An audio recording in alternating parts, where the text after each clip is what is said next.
Quoi de mieux qu'un dimanche soir pour faire le classement des indices les plus forts du moment pour pouvoir se placer correctement en tant qu'investisseur. Moi c'est Mad, le CEO de Baytree Capital et j'aide les particuliers et les entreprises à investir de manière peu conventionnelle sur réussirainvestir.com. Vous avez sous les yeux mon outil qui me permet de comparer 40 valeurs de la bourse que vous avez ici, que je règle moi à ma sauce, mais je pense que c'est très représentatif de tout le marché, et qui me classe du plus fort au plus faible tous les indices, plus les secteurs, plus les commodités, etc. Tout ce qui représente la bourse en général. Et en fonction de ça, je vais pouvoir me positionner en tant qu'investisseur sur la vague la plus puissante. C'est une liste que je peux consulter toutes les semaines, tous les mois, tous les 6 mois, quand j'ai envie. Ça me donne une idée globale de ce qui se passe sur le marché. Si par exemple, là, on a le Bitcoin qui est deuxième sur toute cette liste, ça va me donner envie de me pencher un peu plus sur la crypto. Par exemple, si le secteur industriel ici, que vous avez un peu plus bas dans la liste, était plus haut, j'aurais plus focus les actions du secteur industriel. Vous avez compris le principe. Je vous donne des informations exclusives, n'hésitez pas à vous abonner pour ne rien rater. Ici on commence avec le gaz naturel, on va faire une petite analyse à chaque fois et j'ai remarqué que le gaz naturel bougeait souvent de manière décorrélée au S&P 500, c'est-à-dire aux actions. Donc quand lui il monte, c'est pas obligatoire que le S&P 500 descende, mais c'est vrai qu'il est souvent décorrélé de manière opposée. Donc c'est peut-être un indice que le marché des actions commence à faiblir si lui remonte. Ensuite, on a le Bitcoin. Le Bitcoin, je pense que tout le monde le connaît. Ici, pareil, je vous l'affiche avec l'algo. Et on a eu une tendance assez haussière depuis plusieurs mois, voire années. Ici, même malgré que ça ait stagné, on n'est pas descendu plus que ça, donc on est resté dans une tendance haussière.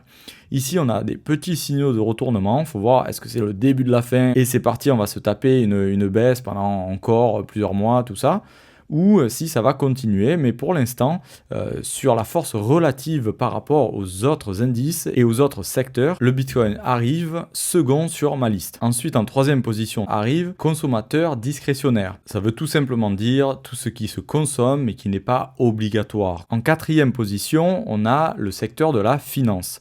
On voit qu'on est toujours en tendance haussière, mais attention ici, on a des petits signaux de retournement potentiel. Encore une fois, ça ne veut pas dire que ça va complètement dévisser et tomber comme une pierre, comme on a eu au Covid.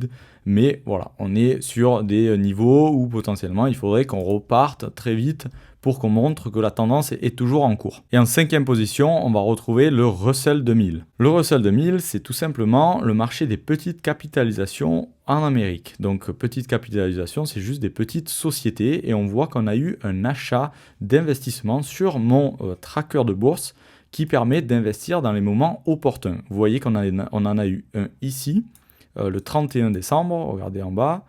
On en a eu un ici en avril, on en a eu plusieurs ici, on en a eu encore un ici, et vous voyez qu'à chaque fois on investit plus ou moins dans le creux de la vague, donc ça serait potentiellement intéressant d'ajouter un peu plus de capital à ces moments-là, en plus d'une stratégie DCA un peu plus régulière. Je fais un tour rapide sur l'indice phare en Amérique, vous voyez qu'on a un tout petit peu perdu de force comparé à une tendance bien verte comme ici, et on voit ici sur l'indicateur de momentum qu'on a perdu quand même de la force, et ça fait un moment qu'on perd de la force malgré qu'on fasse des plus hauts ici.